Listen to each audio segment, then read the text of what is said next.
Sometimes our system have unusual traffic detected notification from Google. It totally boring and kills our valuable time. That time, what can we do? Simply go to the Google this three dot option. Then go to the new incognito window. Otherwise, you can use keyboard command Ctrl plus Shift plus N. Press this button at a time.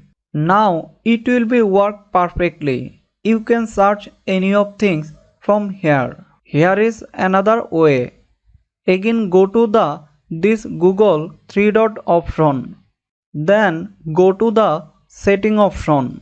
After that in the below go to the advanced option. Then simply go to the restore setting to their original default this option. After that simply click on reset setting. Okay, now we test again. Yeah, it works perfectly. It's simple and tricky. Finally, consider a like and subscribe to my channel if it works perfectly on your computer. Thank you so much for watching my tutorial. Keep learning. Have a nice day.